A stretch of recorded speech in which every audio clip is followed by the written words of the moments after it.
I gotta make sure my belly's in. Are we live? Okay.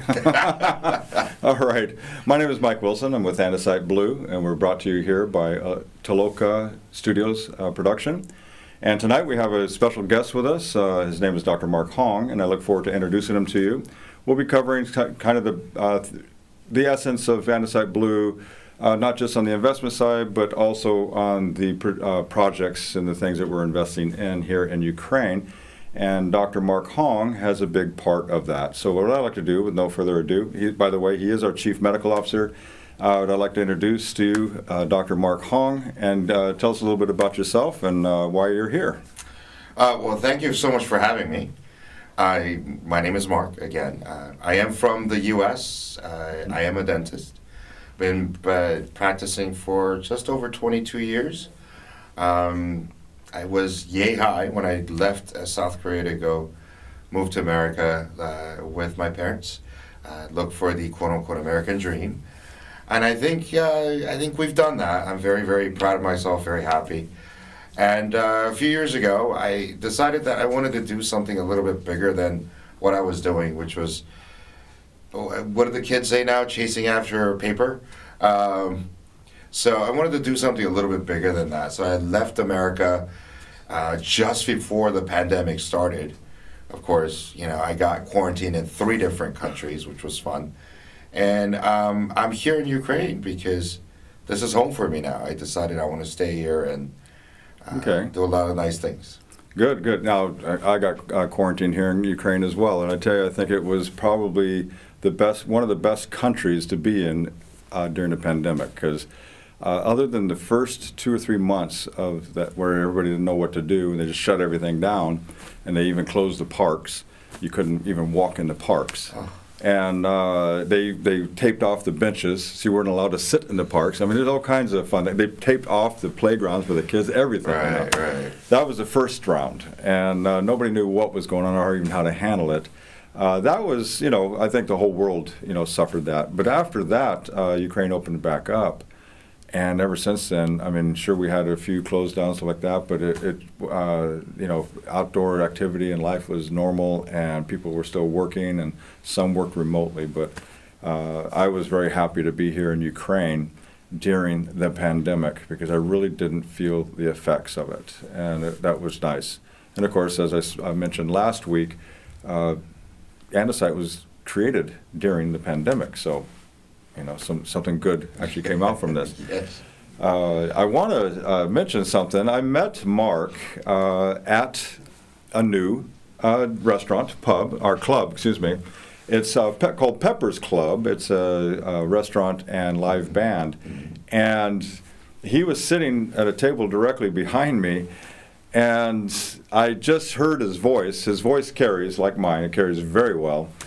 And I go, oh, another English speaker, so I went over and introduced myself to them, and that's how we met. And it was his first night out in Ukraine. Yeah. It was, well, I'll tell this, it's kind of a funny story.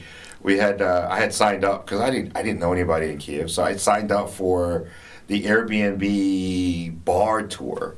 So I went with the group, and there was like 3 guys that were with the group, and there's supposed to be 2 local women introducing us to different bars.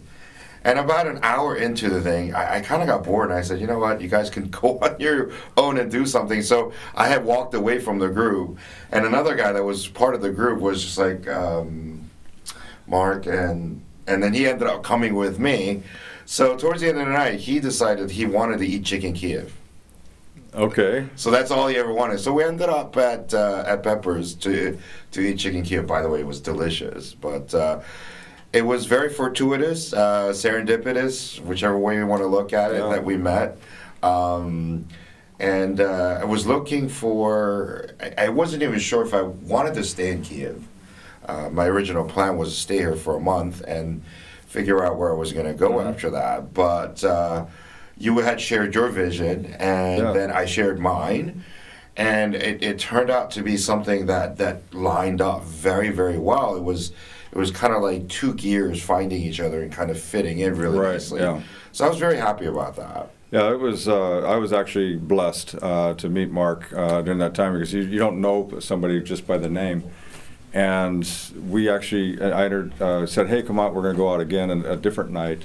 And from that time, we talked a little. Yes. And all of a sudden, "You're a dentist? Really? You're a dentist?" I'm like, "Oh my God." Because Andesite Blue, one of our entire year prior to meeting you, Ben and I have been talking about dentistry and about what we can do to help here in Ukraine to upgrade services, to create better customer care, just to improve the quality of medical and dental care. Right. Dentist was the number one thing that we were kind of targeting here, and we've even gotten some quotes to some dental clinics, practices that we were looking to purchase. And this was a year prior to meeting you. And so we were working on that program. We were kind of putting that together, and it was kind of evolved. And all of a sudden, the finishing touch, the cherry on the top, as we say, or the icing on the cake, however you want to say it, was Dr. Mark Hong. And I couldn't have been more blessed to have met you. I feel blessed too, because you said that this was your vision, coming for a year. But for me, this is something that's been developing since year 1999. When I first went on my mission trip with my church. Back then I was just a student. I really didn't know what I was doing, but we had gone to Haiti at the time. Okay. And I speak a little bit of French, not great, but I speak enough to communicate with people. And that's when I realized what I can do is far supersedes what I did in America for 20 years, which is just to be a part of an economic wheel, making money and spending money. But the fact that I can make a difference in someone's life immediately was very much of left an imprint in my heart. So for several years after that, until I got too busy to go, I would take 2 to 3 weeks off during the summer and go on trips around the world in different developing countries. And I would offer my services, obviously, for free. I can't even count the number of teeth I must have pulled while I was on these trips. Did about 200 to 300 cases of cleft lip and cleft palate. And one of the things that I had noticed is U.S., I'm not trying to talk good about just the U.S., but they have a lot of money for education and everything else. So their level of service and level of education is far better than some of the developing countries. So one of the things that was laid in my heart very early in 2003, 2004, 2005 was I wanted to go teach. And I wanted to really not just be working for me, but be working for other people. Not just after the money, but be giving of myself and teach them how to do things better. And that's kind of a key thing, giving first, it always seems to come back to you. Isn't that amazing? It's a reward in your heart alone, because you cannot replace the joys and the tears of moms or the tears of people who receive your services and care, because you're giving to people who cannot give back to you. Right. There's no reward equal to that when their gratitude. And they'll give you their pig, they'll give you their chicken, whatever they have, they're going to give it to you. And even if it's their last one, because they're so grateful for the things. But, those things are not forgotten. They're in the spirit realm, and they're out there, and those things come back to you through your life. And when you carry that position in your heart throughout your life, you're going to be well taken care of yourself. I mean, I am already. I mean, just the fact that I was able to do that. I mean, I feel very blessed that I'm in a position to give, not have to take from other people or receive. So I'm very thankful for that. So and now that I've spent some time here in Ukraine, I am officially a Ukrainian immigrant now. A resident, yes. Yeah, I don't know what it would immigrant be called. resident, yes. Immigrant resident. I don't know how that works, but I do call this place home. And even with all this other stuff that's going on in the media, I had really no plans on leaving because this is home for me. And when we met, I mean, I had the opportunity to really give of everything that I've got, everything that I've learned, good or bad, throughout the last 20 some odd years, and I'm able to use that in its totality here. Yes, and that's rich. That's wealth beyond money. I'm very thankful for that. So, well, how do I want to talk a little bit. How does that apply to Andesite Blue? What is our vision that Dr. Mark Hong can be a part of that? And so let me just kind of break it down a little bit. I mean, we've talked about it extensively, and that's why it's such a great match. But as I mentioned last week, Andesite Blue, we sell bonds in the UK. We provide a emerging market bond, a corporate bond, that allows you to make well above the inflation rate return on your investment. So you can do that through passive income. You can do that through growth income. You have some options and choices on those bonds. But that money, those bonds need to be secured through investments that bring those returns, so that we can guarantee the returns on those bonds. And that's where Ukraine comes in, and that's why on our website you'll see Ukraine is the very first picture on there. We talk about Ukraine because Ukraine is an emerging market. Well, one of the aspects, agriculture, green energy, medical, dental, IT, those are the sectors that we are looking at and to invest in. The dental and medical is actually the number one. So if you look at your fingers, each one has their value to it, and dental and medical is the greatest value. And that's where Dr. Mark Hong comes in a great play onto that, because he relates to in UK when we're marketing there and talking to dentists and doctors over there, he automatically relates to them at their level because he is one of them. And so he's able to express and share the vision that we have here, so the investments can come in. They feel more comfortable, relaxed, knowing that their dollars are going to work on projects here. And these projects are designed to, again, improve the quality of care, the facilities themselves, how we treat the patients, how we process the patients, how we, the follow-up. The preventive maintenance, all of this stuff is going to be introduced. Also, the education, because he's been wanting to educate, and so it's a dream. We're hoping, and that down the line, 3, 4, 5 years from now, that we can actually set up a educational system for dental students and for people who want to come up into that profession. So in America. When you think, as a child, when you think high-paying jobs, you think doctors and dentists. Right. Those are actually the first things that you think of in high-paying professions. There's many other professions out there, but those are the ones that actually require the most education. I mean, we're talking years. How many years total? Oh, gosh. Let's see. After I graduated high school, it was 4 years of college, 4 years of dental school, and I had 6 years of hospital training. Yeah, so a long time. 14 years. 14 years. 14 years, and that education never stops, does it?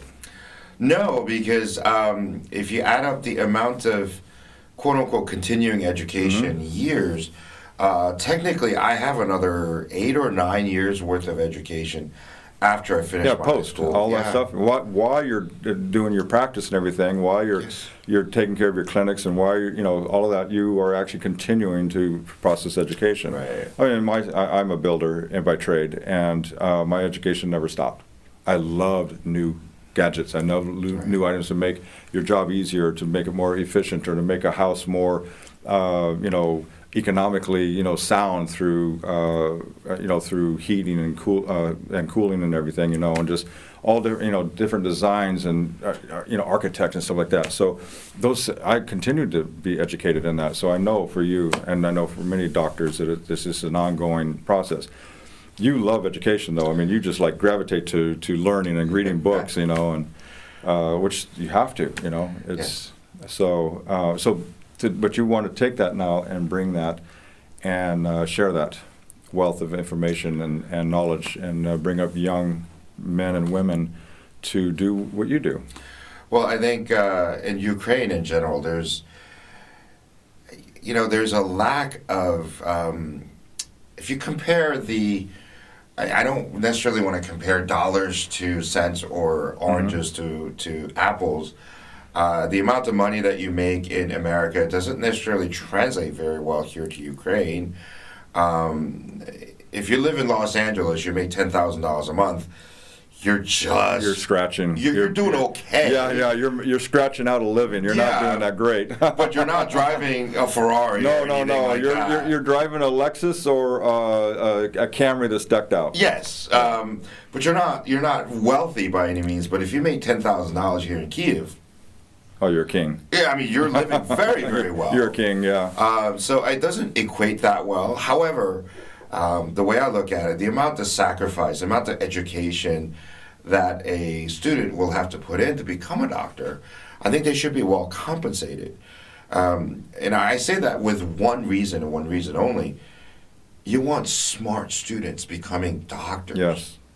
You want your top 1% of the schools becoming doctors, not the middle 1%. These people have your heart, your health, your brain nerves, right? In their hands. Yeah, exactly. You don't want the F student, the mid student, like, oh, which one is this? Yeah. You don't want that guy. Yeah, green wire or blue wire? Oh yeah, I'm sorry, I already cut it. Yeah. So compensation is not necessarily the end all, but it should be It needs to be the reward and then the incentive. Yes. Yeah, there has to be, and that's what incentivizes people to go to the education, Right. because the education is long. And I did 12 years of grammar school. I was kind of done with that myself. You went 14 years beyond that, of education, and my brain thinks differently. I'm a hands-on learner. I'm not a sit-down book learner. It just was anti-productive to me, and it caused me to shut down. But you give something in my hands, and I can learn anything. And so I can build anything, I can make anything. I mean, it's just, so it's just a different process, the way we process information and the way it works for us. But that's what that's why we need that type of mindset to be able to, put my mouth in your hands, Right. And because sometimes it's not just a tooth decay that we have to deal with. There's many other things. So that's why Dr. Mark is extremely valuable to Andesite Blue, because he will be the chief medical officer that actually takes care of the overall clinics and the dental and the medical clinics that we acquire in Kiev and throughout Ukraine. And of course, as we grow with that, the responsibilities increases and is put onto his lap. He's going to need assistance for that, and he's going to need people to be equal to him. So he's going to want to bring them up as well and educate them. So it brings a lot of opportunity for other young dentists and doctors to attach themselves and grow even bigger than what they can through just normal processing. The educational part, as you said, you had mentioned something about the number of dentists per capita. Yes, if you look at, and this isn't my study, we'll give it credit where credit is due. This was done by the WHO, organization. This was done in 2020, and they actually do this every 2 years. So Ukraine ranked in the bottom 1% of the population level. Basically what that means is they figure out the number of population, or number of people, and then they figure out how many dentists are actually available for that number of population to be seen. So they go by number of dentists available for 10,000 population. If you were to be in the United States or Germany or UK and those developed countries, that ranges anywhere between 65 to 75. Some go as high as 200 in certain areas. Some go as low as 50 in rural areas in America and certain other rural areas. 50 doctors or 50 dentists per 10,000, or 60, 65 dentists. 65 to 70 dentists that are currently available. These aren't, you take out the ones that are practicing, teachers, people like that. These are the ones you can actually go in and see. In Ukraine today is around 3.8 dentists per 10,000. Wow. So there's really kind of a vacuum there. It's the biggest problem is if you do have an issue, say in Kiev, you probably won't have a problem finding a dentist. But if you're, say, in the villages, you have a toothache, it's an emergency, you're not going to find one. So there is a huge need in this country. Now, the other issue that I've noticed here in Ukraine, because it's my home now, There are 4 dental schools that are constantly producing dentists every year. On average, they're putting out 65 to 70 students that become doctors every year. And these are all Ukrainian students, or is this a mix? Or Unfortunately, up to about 50% of the students are foreign students. Many Indian, Pakistanians, that area. They are taught in English. Half the class are taught in English. So it's a great opportunity for foreign students to come and get a great education in this country. Right. But they're not going to stay in Ukraine. They're going to take it back home. Take it back home to wherever or go they're to another from. developed country and make money and stuff like that. Right. So they're not necessarily hoping to increase the number. So you of said 3.8. 60, how many graduating every year? Well, it's 4 schools, about 60, so it's 250 per year. Okay, 250 minus the ones that are going to Right. go back home and leave. So you're only up about 125 students that actually stay with 40 million population. So there really is an attrition, because you got to think 100 graduates stay in Ukraine. There are more dentists every year, I'm sorry to say, retiring or dying. So that 3.8 It's will not replacing. decrease. Yeah, it's not replacing the need. Right. So that's another focus. That's another area that we're able to hope and to influence and to make grow and to. Yes. Because one of the things that we talked about a lot is the happiness index. Yes. And I actually heard, and then I actually looked it up, and the happiness index, I don't think about it. I'm born in the U.S., I'm American, Western, and a lot of the criteria for the happiness index is automatic in our country. But other countries don't understand what that happiness index is. Could you explain that a little bit, please? Well, happiness index is, they rate it from 1 to 10, depending on whatever category it is. And different categories weigh differently. So one of the biggest criterion, obviously, is having available housing. So you need a place to live. Right. And then you need a place to work. I mean, those are the top 2 things. If you don't have a roof over your head, you're not going to be very happy. And if you don't have the opportunity to go find a job to get a roof over your head, also not going to be very happy. And the third criterion, or third weighted criterion, which I was very surprised about, was medical and dental. Okay. So you can have other 10 factors, things like finding good parts, good air, a bunch of things like that. Right. If you don't have good access to good health care, you're just not going to be happy. Got it. So my happiness index is on the beach of a tropical island. I mean, that's my ultimate happiness index. Swimming under the waters, surfing the waves, Yes. laying on the beaches, and getting that sun and the warm breeze every day, all year long. Right. But that's my happiness index. But it is true. I mean, when you say house and income, I mean, you can't have the house without the income. Right. They're kind of synonymous. And I thought about it. I remember the first day I bought my house, the day I bought my first house. And that is amazing. And I was young. I had one son at the time. We lived in an apartment. I was married. And one son, and we went out, and we camped out at this site that there is a new development, and so we all camped out there, almost like the old days when you claimed staked your claim, and they all camped out until they shot the gun the next morning, and everybody ran out to get their territory they wanted, Right. And it was similar to that, because based on when you got there, it was going to be determined on which house you can pick. In the first, second, or third phase, or something like that. So we got in the first phase, and bought the house. I watched it being built from the ground floor up, and we'd pick the colors, we picked this, we did that. So it was our personal touch, and it was an amazing feeling. So we had our 2 cars, we had the house. I had my first baby. Later had a second baby. There's happiness. Yes. We did have access to health care. Right. At the time, my wife worked for a very large company. It was a telephone company. And so all the medical was taken care of, the dental was taken care of. Eventually, she quit that job, and then I supplied. Guess what? We didn't have insurance, but I took care of us. And so my income and everything, we just paid as we needed. We paid as we go. Well, I mean, you take it for granted because in case you need it, it's there. God forbid you break a leg. I mean, in America, you break a leg, what are you going to do? You go to the emergency room. and they'll take care of it. They will take care of it. Even if you don't have insurance, they'll take care of it. They bill you. Well, we'll worry about that later. Yeah. Let's get them fixed up. Exactly. So that fit the three categories you were talking about. Yes. Of the happiness index, and people wonder why I smile all the time.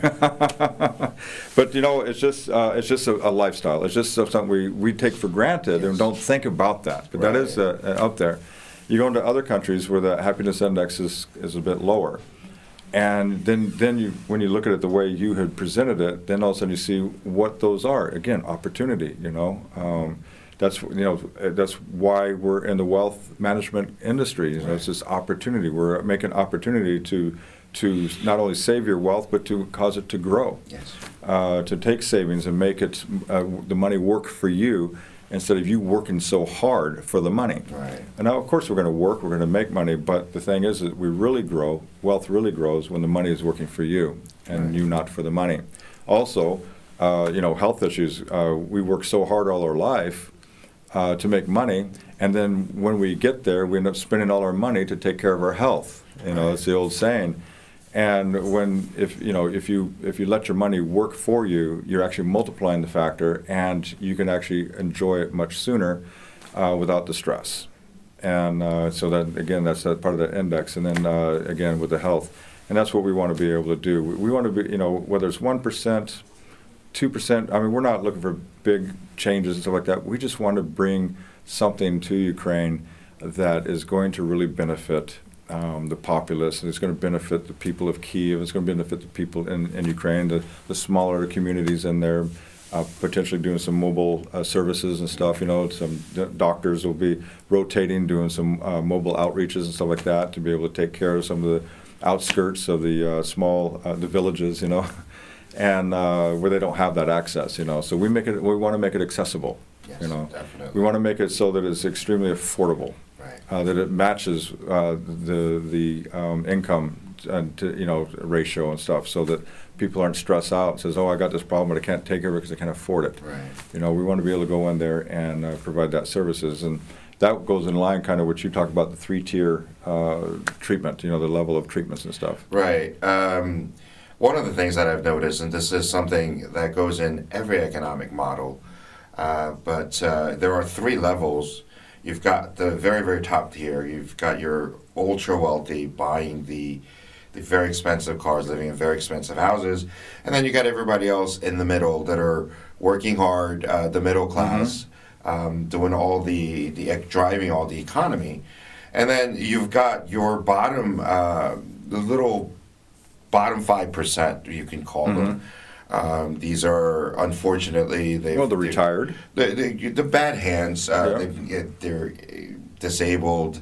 They can't take care of themselves, or they don't have the money to pay for certain things.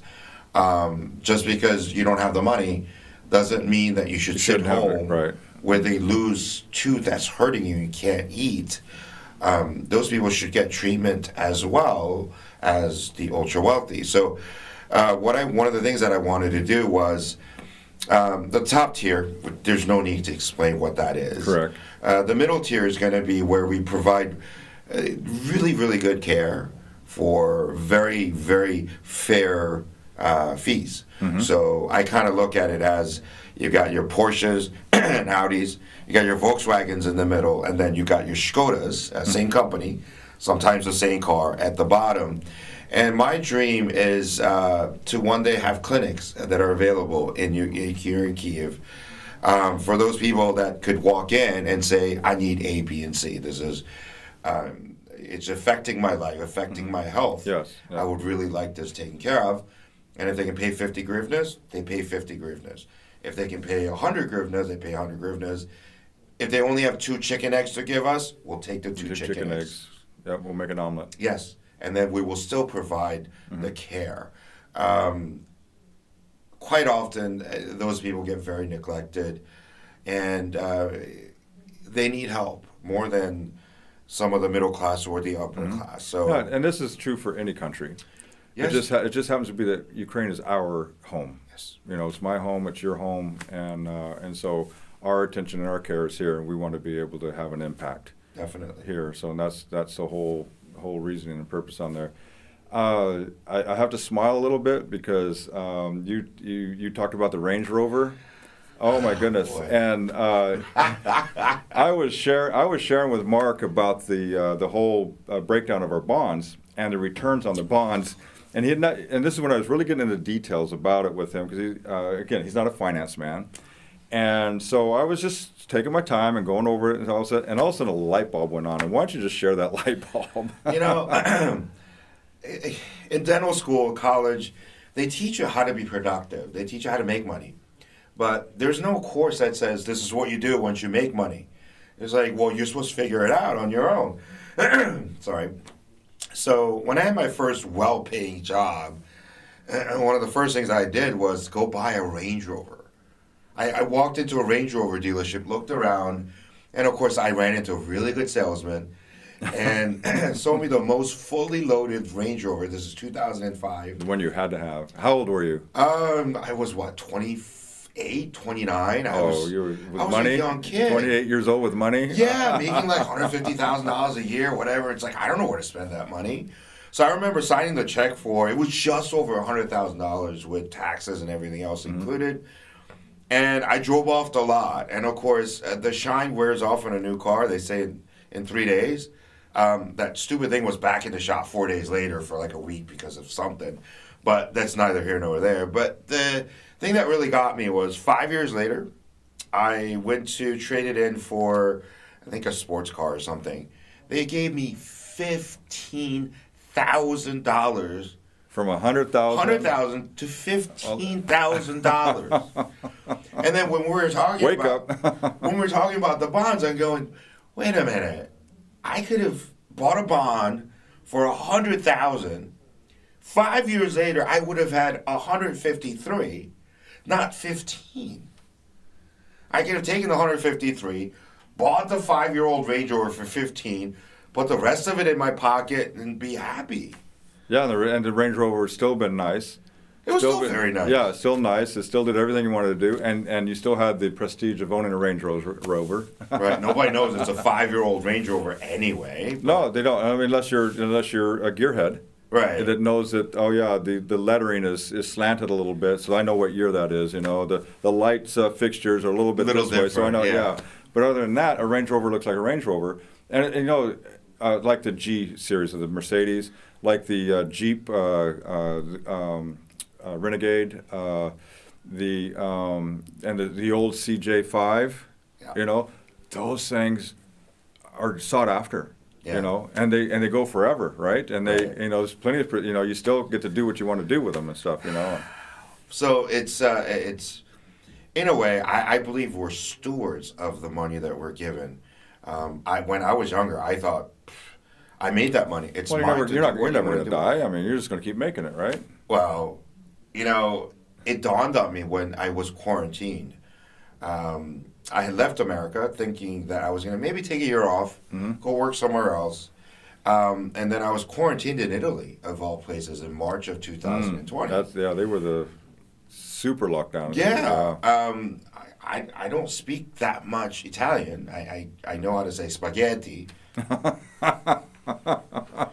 That's very important. Not just say it, but eat it really well, too. You tell? But when they quarantined, they didn't have delivery drivers. I mean, when you're in Italy, you're supposed to go walk to the restaurant, sit down and enjoy the atmosphere, drink wine, and eat. Exactly. And then I remember sitting in the apartment and thinking to myself, Airbnb, what if the world shuts down completely for the rest of our lives, for the next 5 years? I am screwed. What am I going to do? I don't know how to do anything else. So, I thought that I would live forever, work forever, but that's not the case. And as I'm getting a little bit older, I have to wear glasses when I have to read. And if I don't have my glasses, I'm like, I don't know what to do. Right. So I know I'm getting older, and there's going to come a time where I can't work like I used to anymore. And you have to be smart with your money. I can't keep buying Range Rovers as much as Range Rover Company would like me to. Disposable, depreciable things that just, you know. It makes no sense. Yeah. Yeah. I mean, I've had my favorite vehicles, like you mentioned, and they weren't the new ones. One of my favorite was the Dodge Rumblebee, the Dodge truck, the yellow truck, and I got the most compliments out of that thing, and it's like, and it was 2004. It was a 2004. It was the first year they came out with the Rumblebee. Here, this is 2019, and it's a truck. It has a cab, it has a bed, and it has everything I needed in it. But it was such an eye appeal, Right. And it had the Hemi in it, and stuff, and so it had all the power that I needed. Sure. It had everything I needed in there, and it had the sex appeal. Right. Right. That's that's all I needed, and it was $15,000. In America, trucks are like gold, nuggets, Yeah. stuff like that. Trucks, cars will depreciate faster than trucks, Right. but still $15,000, and so it was nice, had that thing paid off and stuff, and it was really nice. I didn't need the brand new Dodge Ram, it was sexy, it looked great, even had a little bit more power, but what the joy that I got out of that one was sufficient.